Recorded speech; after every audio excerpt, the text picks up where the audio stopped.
está organizando este evento. Bon dia a tothom. Ja em coneixeu, és aquí, soy Mireia Esteve. Y bien, quería daros la bienvenida a todos los que habéis asistido, a las personas que han aceptado nuestra invitación para formar parte del panel de este congreso, a las personalidades que nos acompañan, presidente Montilla, muchas gracias por venir. Y el panel impresionante que tenemos y todos nos sentimos muy contentos y muy honrados. Quería dar las gracias a las dos organizaciones que nos han dado soporte, la UEF, la Unión de Europeístas Federalistas, que como sabéis es una asociación en la cual están la mayor parte de los países europeos y acoge miles de asociados y está trabajando para conseguir una Europa federal. Y la AEF, la Asociación por una España Federal, que agrupa asociaciones de la mayor parte de las comunidades autónomas de España y que está trabajando para conseguir una España federal. Entonces, estas dos asociaciones, de alguna forma, están aquí representadas y nos están dando soporte. También quiero agradecer a los conferenciantes, ponentes, las personas que han presentado comunicaciones libremente y todos ellos le dan sentido a nuestro programa. También quiero agradecer a los amigos de Comisiones Obreras las facilidades que nos han dado para estar aquí y en sus dependencias de forma totalmente desinteresada, ¿no? Y a los socios y amigos que han trabajado intensamente para que este congreso se haga.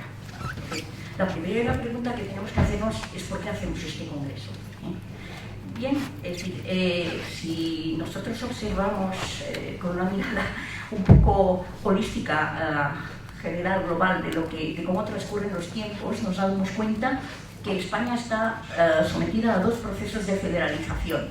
Por una parte, está federalizándose con otros países europeos, formando una Unión Europea federal, y hay muchos elementos que nos llevan a eso, a esa. Otros elementos que vemos que no cuadraría con lo federal, pero sí que nos parece interesante trabajar en ese sentido, como federalistas, y nos parece interesante también empezar a hablar sobre ese proceso de federalización a nivel ciudadano. Por otra parte, España también ha vivido durante todo el periodo democrático un proceso de descentralización muy intenso, que diríamos que ha llegado ya hace tiempo a las cotas más elevadas de descentralización que puede haber, pero sin embargo esta descentralización ha sido hecha sin un modelo de país detrás de eso. Nosotros nos parece que ese modelo podría ser el federal por una sencilla razón, porque es el que más se acerca a lo que somos, es decir, a nuestra idiosincrasia como país, pero también al desarrollo democrático que hemos tenido muy descentralizado. No es un desarrollo democrático como el francés, centralista, sino que es un desarrollo que se parece a otros países federales. Por tanto, bueno, si tenemos que ir hacia algún sitio, nos parece que tenemos que caminar, perfeccionar este Estado federal. Por tanto, el Congreso tiene el lema de construyendo la España federal, construyéndola en todos los sentidos. Entonces, otro aspecto a tener en cuenta para la organización de este Congreso es que continuamente se está pactando, se pacta entre partidos, se llega a acuerdos políticos y muchas veces vemos que debido a que no existe este modelo detrás de esos pactos, muchas veces esto nos lleva a situaciones que van en contra de la federalización. Es decir, podría haber aspectos, hay quien opina que hay algunos de estos pactos que se acercan más a un modelo confederal, que sería más digamos, propicio o más agradable a lo que serían las opciones secesionistas, y hay otros aspectos que no llegan a ser de todo mecanismos de coordinación federal, sino que se parecen más a la centralización. Es decir, estamos, como hemos llegado al final de la descentralización, hay algunos aspectos que nos parece que no van en el sentido correcto. Entonces, pensamos que hay que hablar de estas cosas, hay que hablar públicamente. Luego hay otro aspecto a tener en cuenta, es que por una parte, durante los últimos años yo creo que la academia ha trabajado mucho, muy intensamente en hacer estudios, en hacer propuestas, en proponer soluciones federales a problemas que existen en el país, pero parece como que la academia se queda aislada en la academia y que eso no llega a cuajar en la sociedad. Y por otra parte, vemos que las asociaciones federalistas han tenido un crecimiento impresionante en toda España. O sea, Federalistas de Esquerras empezó, pero ahora hay 14 asociaciones federalistas por una España federal en toda España. Aparte de todas las delegaciones de la UEF que hay en diferentes partes de España. Es decir, yo creo que ha llegado el momento en que los académicos, los políticos, las asociaciones federales que representan a la sociedad civil, nos pongamos a trabajar todos juntos para que este país no se degrade, sino que se fortalezca en sus mecanismos democráticos, que no deja de ser el federalismo eso, es un refuerzo de los mecanismos democráticos porque establece criterios para que la organización del Estado, para que sea un entente entre partes, no sea una cosa arbitraria, en fin, desordenada, sino que entre todos ayudemos a que este país se ordene en el sentido político, organizativo y tal. Nosotros hemos considerado dos mesas. Una mesa que es la que se trabajará hoy, que es el Estado autonómico versus Estado federal. Cómo avanzar, es necesaria una reforma del marco constitucional. Aquí, ¿qué planteamos? Es decir, vamos a analizar aspectos que tocan a lo que es, por una parte, el aspecto jurídico, el aspecto organizativo de la organización del Estado. Y mañana hemos puesto una mesa que dice cooperación, colaboración versus competencia, gestión de lo colectivo versus gestión de lo diferencial. ¿Qué nos parece? Que también hay aspectos culturales, aspectos comportamentales, actitudes delante de lo que es la política y la organización del Estado, que responden más a una cultura federal que a un aspecto jurídico o organizativo. Y queríamos tocar, cogiendo esos dos temas tan generales, queríamos hablar de los dos hoy y mañana. Por eso hemos organizado el programa de esta manera. Entonces, en la mesa me acompañan dos personas. Una es Domènec Ruiz de Besa. Domènec Ruiz de Besa es el presidente de la Unión de Europeístas Federalistas y además él es europarlamentario. Entonces, he de decir que es el primer español que es presidente de la UEF. Eso es muy importante. ¿Por qué es el primer español? Bueno, porque ya el federalismo en España empieza a tener empuje y por primera vez tenemos suficientes socios como para poder exigir que haya un presidente español. Por eso es fantástico esto.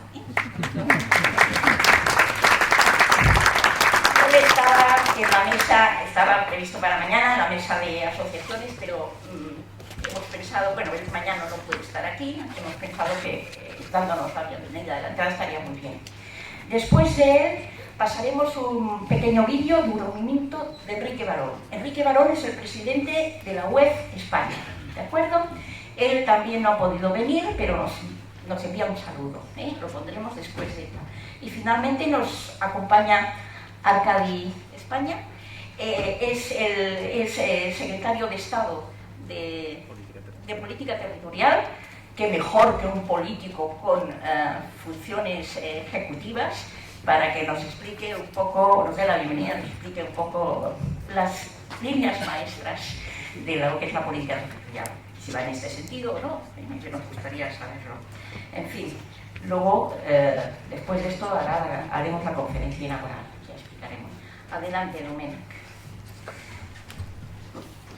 Bueno, moltes gràcies, benvolguda Mireia, presidenta de Federalistes d'Esquerres. Salutació, benvolgut president Montilla. Moltes gràcies per estar amb nosaltres. y a todos los que estáis aquí, de todos los rincones de España, que habéis venido a este primer Congreso Federal, que creo que es el recuerdo de un Congreso Federal que hubo a finales de siglo, ¿no? Del siglo XIX. Muy contento de estar aquí y de estar también con mi querido compañero y amigo, compañero del PSPB, Arcadi España, secretario de Estado. Y la verdad, como estamos en la sesión de inauguración, tendré que ser muy breve, pero sí quería lanzar 2 o 3 mensajes que conectan bien, yo creo, con el espíritu de lo que señalaba Mireia, de lo que podríamos decir, en cierto modo, es un doble proceso que hay en marcha de federalización, tanto en España como en Europa. Y de alguna manera, a menudo uno puede ver como que lo que ya es una realidad en España falta en Europa, ¿no? Es decir, nosotros, obviamente, todavía en Europa tenemos un Parlamento Europeo que no aprueba los impuestos, lo cual es muy llamativo, ¿no? Porque los parlamentos surgieron precisamente, incluso antes de para hacer las leyes, para aprobar los impuestos al rey, ¿no? Y que pudiera hacer las campañas militares. O no tenemos la capacidad de proponer leyes, salvo 2 o 3 casos muy específicos del tratado. Solo la Comisión tiene lo que se llama el monopolio, ¿no?, de la propuesta legislativa. Después, Parlamento Europeo y Consejo sí que tramitan los proyectos de directivas y proyectos de reglamentos que manda la Comisión.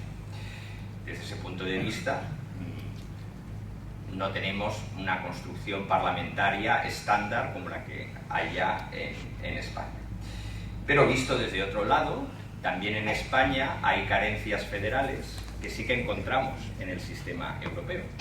Por ejemplo, cuando muchos de los que estamos aquí llevamos años defendiendo la reforma del Senado para que represente a los gobiernos de las comunidades autónomas, que lo llamamos el modelo alemán, pero también lo podríamos llamar el modelo europeo, porque el Consejo de la Unión Europea es precisamente eso, ¿verdad, José Antonio?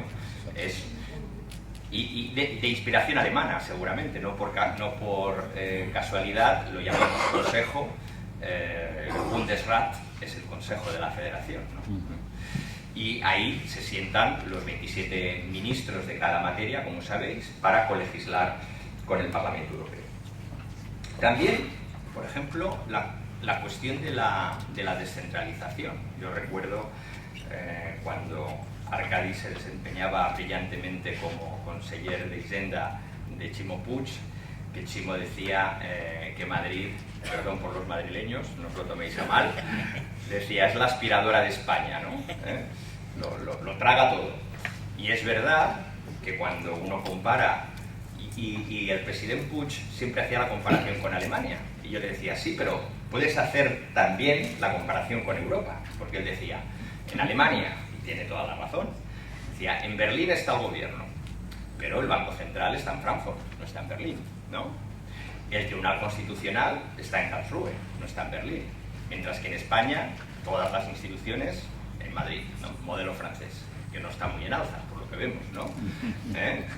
Las Cortes, el Banco Central, el Tribunal Constitucional y tantas otras instituciones.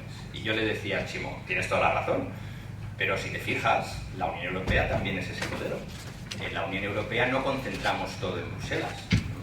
Sí, ciertamente en Bruselas está la Comisión, está el Parlamento una parte del tiempo, porque la otra parte está en Estrasburgo, pero efectivamente nuestro Tribunal Constitucional, que lo llamamos Tribunal de Justicia, está en Luxemburgo. Es verdad que Luxemburgo ha sido muy hábil en acumular varias, porque también tiene el Banco Europeo de Inversiones negociado bien, porque siempre decimos que federalismo es negociar, ¿no? Y ellos, una de las perspectivas, ¿no? Y ahora también en Cataluña habrá que negociar muchas cosas. Bueno, pues ellos, Banco Europeo de Inversiones, Tribunal de Justicia, el Tribunal de Cuentas también. Pero el Banco Central está en Frankfurt y la agencia de marcas está en Alicante. Es decir, vemos cómo la filosofía también del federalismo europeo, federalismo de los hechos, como dice también en su último libro Raymond Obiols, que recomiendo, pues es un modelo de descentralización institucional, ¿no? De reparto también de las grandes instituciones y no de su acumulación. Y también la colaboración y cómo colaboran los partidos políticos en Europa también puede ser de cierta inspiración a nivel español, ¿no?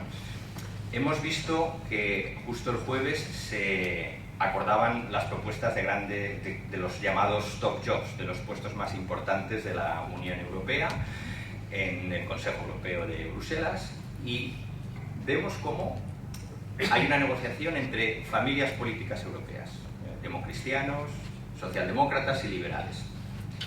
Y queda muy claro quién está dentro de esa colaboración y quién está fuera, ¿no? Queda fuera Meloni y su grupo de ultraderecha. Salió muy disgustada del Consejo Europeo. Para mí se autoaisló, porque cuando tú votas en contra y eres la única que votas en contra, pues no ganas gran cosa, ¿no? Pero lo que queda claro es que esa colaboración no es incondicional, es decir, tú colaboras con otras fuerzas democráticas siempre y cuando se haga dentro del perímetro de las fuerzas europeístas y de las fuerzas democráticas. Creo que eso también tendría que tener aplicación aquí en España, pensando en un futuro, y creo que el pacto con el Partido Popular sobre la renovación del Poder Judicial es un buen acuerdo.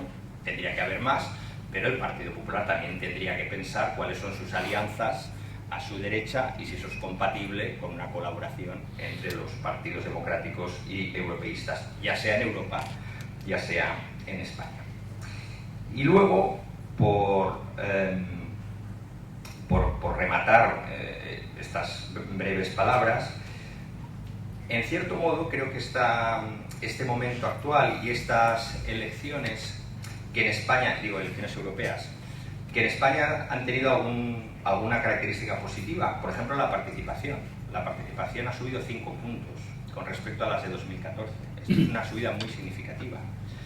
Animada por dinámicas nacionales, puede ser, quizás fundamentalmente por polémicas nacionales, lo cual no es lo que uno esperaría en elecciones europeas.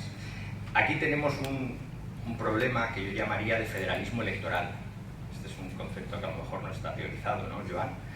¿Por qué? Porque llevamos 3 ciclos electorales donde de esos 3 ciclos, uno de ellos era de carácter nacional, pero los 3 han sido en buena medida de carácter nacional, tanto las autonómicas y locales de hace un año como las propias elecciones europeas, en una buena parte, porque si también tenemos en cuenta que se habló mucho de Palestina y se habló mucho de Ucrania, no era solo una polémica nacional, ¿no? Pero sí que hay una cierta, yo me atrevería a decir, una cierta perversión de la democracia cuando no logramos separar los debates en función, ¿no?, del ámbito territorial del proceso electoral. Pero si nos fijamos en cómo se está desarrollando el proceso postelectoral europeo, yo veo una dinámica muy positiva de parlamentarización de la democracia europea. ¿Por qué? Porque claramente lo que hemos visto con la reunión de este Consejo Europeo es que el Consejo Europeo toma nota dentro de esa negociación entre los grandes partidos políticos de que hay un grupo que es el que tiene más escaños en el Parlamento Europeo, en este momento de nuevo el Partido Popular Europeo, y en consecuencia propone a la candidata de ese grupo a la Cámara. Pero de la misma manera que en España o en en Italia, el jefe del Estado propondría un candidato a la Cámara para ser presidente del gobierno. Exactamente de la misma manera. De hecho, el Consejo Europeo actúa en este sentido como una jefatura de Estado colectiva, que a la vista de los resultados electorales, como dice el Tratado de Lisboa, pero también a la vista de que la persona que proponga debe tener garantías de ser elegida, no puede proponer una solución extravagante. Ahora es la tarea de von der Leyen de encontrar esa mayoría en la Cámara. Es decir, por decir un grupo, los socialistas han apoyado la propuesta de von der Leyen en el Consejo Europeo. Pero eso no quiere decir que vaya a tener automáticamente los votos de los diputados socialistas en el Parlamento Europeo. Von der Leyen ahora tendrá que abrir una negociación programática con los socialistas y con los liberales Yo le aconsejaría también con los verdes, si quiere tener una votación sin necesidad de tener el desfibrilador cerca, porque claro, es una votación también de estilo alemana, es decir, que es secreta, lo cual aquí nos resultaría muy llamativo elegir al presidente del gobierno en el Congreso una votación secreta, no lo haríamos, pero así es como se hace en el Parlamento Europeo. Entonces, basta un 10% de fugas por cada grupo político para que caiga por debajo de la mayoría absoluta necesaria, que son 361 votos. Por tanto, yo le animaría también a incluir a los verdes y llegar, ya concluyo, y llegar a 450 votos teóricos con más 100 votos de margen. Por tanto, esto es, yo creo, un avance en lo que es la democracia parlamentaria europea y en el marco también, como habéis visto, de un reparto equilibrado ideológicamente y territorialmente. Es decir, una alemana para presidenta de la Comisión, si logra pasar la votación, si hace ese acuerdo programático con todas las fuerzas proeuropeas, un socialista portugués del sur para presidente del Consejo Europeo y una liberal del este para alta representante, ¿no? Que es la actual primera ministra de Letonia. ¿Qué nos falta? Con esto termino en un minuto. ¿Qué nos falta tanto a nivel español como a nivel europeo? Evidentemente, ya lo he señalado, lo que en España, muy por encima, necesitaríamos como mayor federalización, por ejemplo, la reforma del Senado. En Europa, en esta legislatura, tenemos dos grandes retos institucionales. Uno es la reforma de los tratados, que el Parlamento Europeo ya ha aprobado y el Consejo todavía tiene que ver, sobre todo el Consejo Europeo, que es el competente, tiene que decidir si convoca una convención o no la convoca. Esto tiene que pasar en los próximos meses.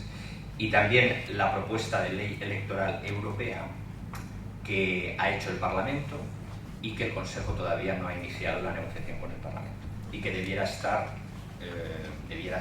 en vigor para las elecciones de 2029. ¿Por qué? Porque esta propuesta de ley incluye las listas transnacionales, es decir, la posibilidad de votar directamente a los partidos políticos europeos en un colegio aparte de lo que son los colegios nacionales, que sería muy importante para reforzar también el proceso de candidatos a presidente de la Comisión y hacer una campaña más paneuropea de la que tenemos en este momento. Esta idea entraría en la categoría, con esto de verdad termino, de las cosas que faltan tanto en España como en Europa. Lo digo porque en España, como sabéis, también debiera ser objeto de reflexión. A propósito, Mireia, de lo que tú decías, de que construimos el modelo territorial a golpe de votos para completar mayorías parlamentarias. En España todavía tenemos margen entre 350 y 400 diputados. Se podría también imaginar una circunscripción nacional en España, que en algún programa electoral de hace muchos años, de la época de Zapatero, el PSOE llevó, por ejemplo, y que respetando, porque claro, la idea de algún otro, que yo no comparto, lo hablaba con Gabriel Mato el otro día, del PP, decía no, esto se soluciona muy fácilmente, vamos a subir los umbrales de representación en las provincias y nos cargamos a los partidos nacionalistas, ¿no? Yo creo que eso no sería muy adecuado desde el punto de vista democrático y de la representatividad, pero a lo mejor aprovechar ese margen entre 350 y 400 diputados para tener un colegio nacional podría venir también bien a nivel español. Muchas gracias.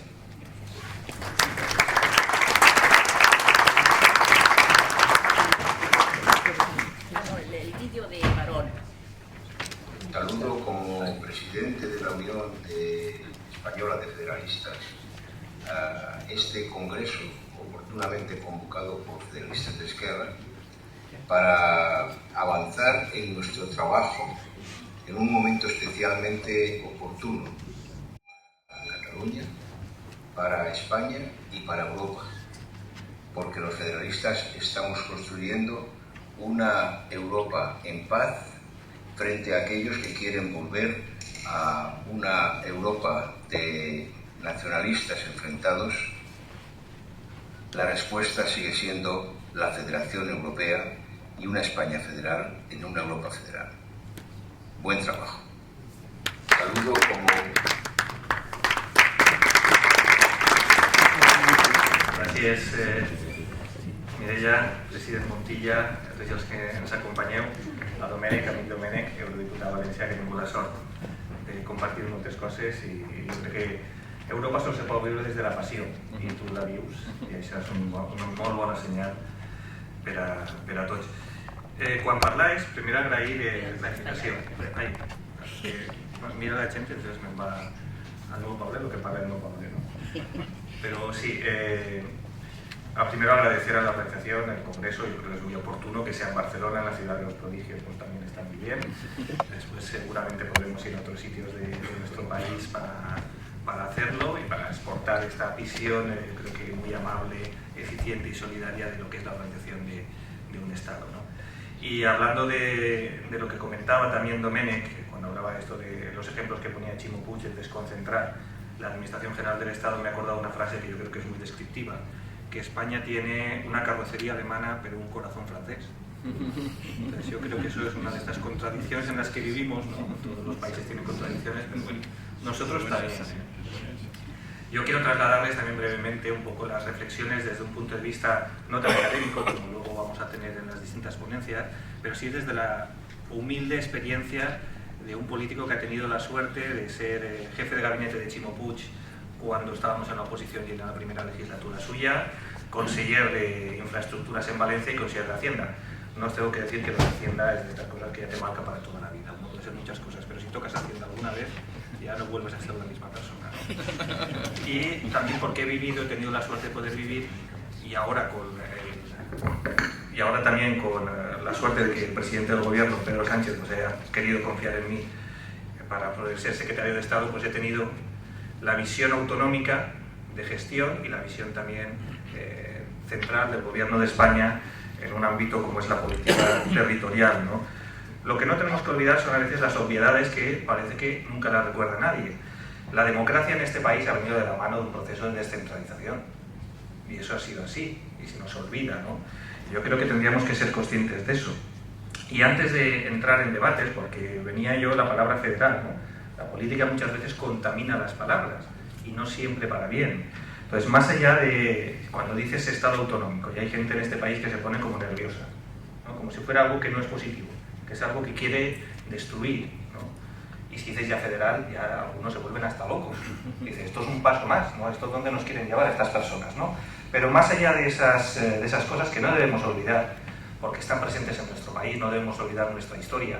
Los ecos todavía de la dictadura y el modelo organizativo de esa dictadura continúan, y muchas de las cosas que pasan ahora sobre un debate territorial, que siempre es positivo, porque lo es en todos los países, y siempre tiene que estar sujeto al cambio y tiene imperfecciones, pero es verdad que está contaminado por una parte de nuestra historia que seguramente es bastante oscura, como fueron esos años de dictadura, y tenemos que ser conscientes de eso, porque se asocia a la palabra federal o la palabra autonómico o autonomista, se asocia a ineficiencia.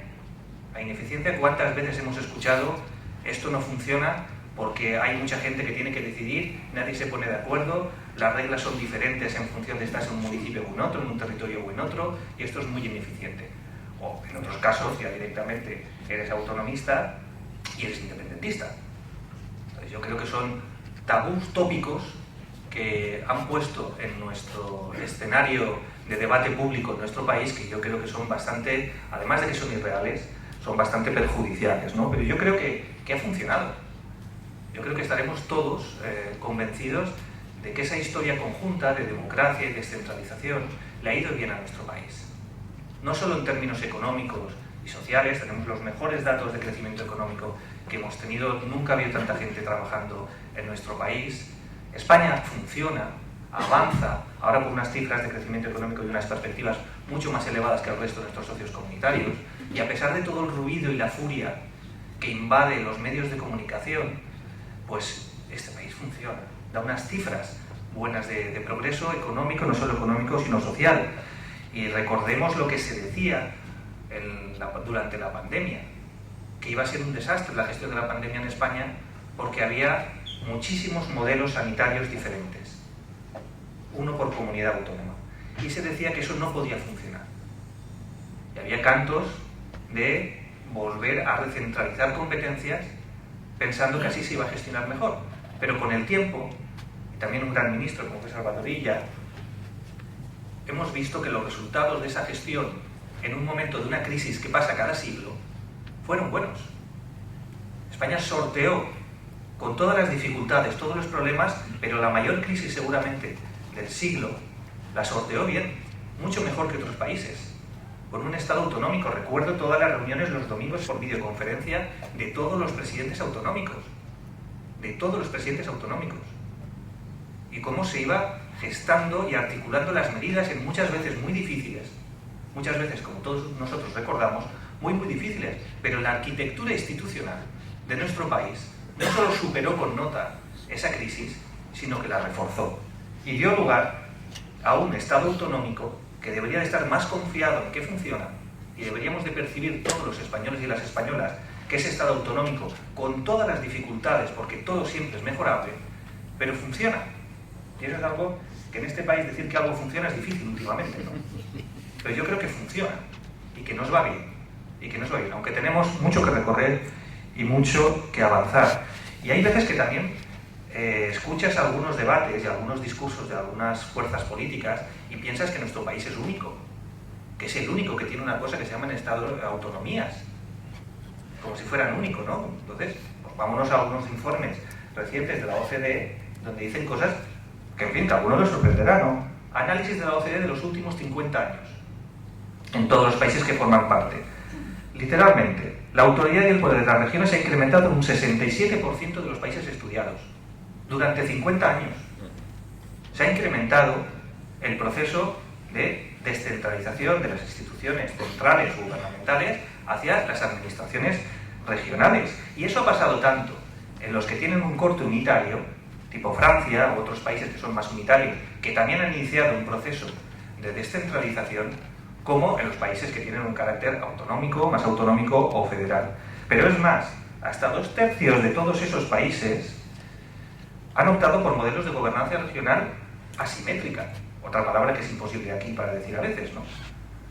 Pero es que muchas veces se hablaba, recuerdo aquí el presidente Montilla, de esto del café para todos, de los debates que había en este país, y es que muchas veces lo del café para todos es como si eso fuera la igualdad, cuando hay gente que lo que quiere no quiere un café, quiere otra cosa, quiere un té o otra cosa. Y tenemos eso que respetarlo también, ¿no? Tenemos que respetar, que eso me parece que es la palabra fundamental. Y la OCDE marca las razones, los objetivos de por qué tantos países, el 67% durante 50 años, han otorgado progresivamente más poder a las entidades regionales. Uno, para hacer frente a las desigualdades. Si escucháis a cualquier partido político de Andalucía, cualquiera, siempre han dicho que el Estado autonómico, que la Junta de Andalucía, es uno de los factores de que la comunidad autónoma haya progresado en esta democracia mucho más de lo que ha progresado durante muchos años. Y da igual el color político del presidente de la Junta. Lo mismo pasa en Extremadura, en las regiones con un desarrollo económico que no era tan grande como otras, ¿no? El segundo también es para preservar, y esto es OCDE, o sea, lo digo que no es una cosa solo visión de nuestro país, preservar también el patrimonio histórico, cultural, lingüístico de cada uno de los territorios. Es evidente, cada cual tiene su historia. La Generalitat de Cataluña, la Generalitat Valenciana, tienen una historia y una trayectoria muy consolidada, muy consolidada. Entonces su visión es diferente y por eso no tiene que ser ni contrapuesta ni tiene que enfrentarse a otras. También para incrementar la eficiencia. Yo siempre digo lo mismo. Es verdad que hay muchos elementos que las competencias tienen que ser siempre concurrentes, o la responsabilidad tiene que ser concurrente porque es lo más eficiente, lo más racional y lo más lógico. Si vosotros conocéis a muchos consejeros o consejeros de sanidad de cualquier comunidad autónoma, prácticamente todos sabrán los nombres de los gerentes de los principales departamentos de salud. Y los conocerán y sabrán qué diferencias hay. Por lo tanto, no es un despropósito que sean los órganos autonómicos los que gestionen la sanidad o la educación. Evidentemente, eso necesita también una coordinación global, que desborda el ámbito autonómico, como hemos visto, y que tiene todo el sentido del mundo, pero siempre serán competencias concurrentes. Y por último, fortalecer la democracia. Hay una corriente muy demostrada que funciona de acercar esa administración también con el voto, no solo con la responsabilidad, a las instituciones que están más cerca. Y luego, eso sí, cada país se organiza a su manera. Lo saben ustedes que conocen muy bien desde el punto de vista más académico las diferencias que hay entre muchos países en su modelo territorial, sobre todo los que tienen un corte más federal. Por eso es clave una cosa, y voy ya avanzando hacia el final antes de que me riñan, la parte de la cooperación. La parte de la cooperación. Hay una cooperación normativa, y si nos planteamos qué ha pasado en estos últimos años en España, sobre todo me refiero a las conferencias sectoriales, luego también creo que hay una charla sobre las conferencias de presidentes, pero la parte de las conferencias sectoriales, que son el día a día, yo creo que el número de conferencias sectoriales ha ido avanzando con normalidad. Una cifra, en 1981 había una, en 2023 hay 43. A medida que se desarrollaba el Estado autonómico, se iban desarrollando estas conferencias sectoriales, con todas las dificultades que se quieran. Cifras de números de reuniones. 2017 había 57, 2022 156 reuniones anuales. Ahora en este año han bajado por la pandemia, pero estamos por encima de las que había en el periodo prepandemia. Y oye, han funcionado. Yo creo que se ha consolidado un clima de cooperación entre las comunidades autónomas y el Gobierno de España. Y lo vemos también en qué temas se han tratado. No solo los temas ordinarios, sino muchos temas que han sido reflejo del Plan de Transformación y Resiliencia de la Unión Europea, que se han debatido, se han compartido las decisiones y se ha decidido conjuntamente con las comunidades autónomas. Por lo tanto, la construcción del Estado autonómico en España ha concluido, no. Veremos también muchas perspectivas de que falta, que se pueden mejorar, pero es verdad que hay una perspectiva del Estado autonómico que, digamos, que tendría síntomas, que es la perspectiva de desconcentrar competencias, más allá de otros debates que haya. Pero es verdad que eso tiene un proceso que tuvo un momento álgido, en lo que recogían los estatutos de autonomía, que quedan cosas pendientes en los distintos estatutos de autonomía, pero es verdad que ese proceso tiene ya menos peso que el que va a tener en los próximos años la colaboración como forma de resolver los conflictos. Y acabo. Yo creo que frente a periodos anteriores, frente al ruido y la furia que decía, el Estado autonómico funciona. Se llegan a más acuerdos que nunca entre el Gobierno de España y las comunidades autónomas, mucho más de lo que se ve. Ya saben que hace más ruido un árbol cuando cae que un bosque cuando crece. Pues aquí lo mismo, llegas a un acuerdo desde el Gobierno de España con cualquier ley o con cualquier problema que tienes competencial entre la comunidad autónoma y el Gobierno de España y no lo cuenta nadie. A lo mejor tienes 2 líneas en un vaivén de un periódico. En cambio, cuando hay un problema, aunque sea uno de 100, ese abre todos los titulares y se utiliza de una forma no adecuada. Y yo acabo con una reflexión, porque más allá de todo el componente normativo, de la articulación normativa del Estado autonómico, de avanzar a una perspectiva más federal, tanto en España como en Europa, hay una cosa que no se puede poner en las normas y que sin ella no funciona, que se llama la actitud, la cultura federal. Y si me permites también la cultura democrática. La cultura democrática. Yo creo que la predisposición, la voluntad, el querer llegar a acuerdos, el dialogar, el creerte las instituciones y no partidizarlas, que me parece que es uno de los problemas que hay en este país por algunos partidos políticos que partidizan las instituciones donde gobiernan. No hace falta que les ponga ningún ejemplo, que seguro que les viene a la cabeza alguno, ¿no?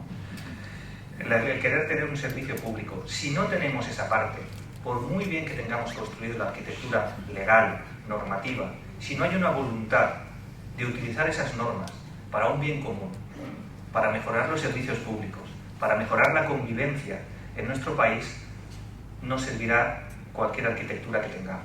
Y yo creo que ese es el trabajo que tenemos todos por delante. Y acabo con una frase que el Estado autonómico une y federal une también. Muchas gracias.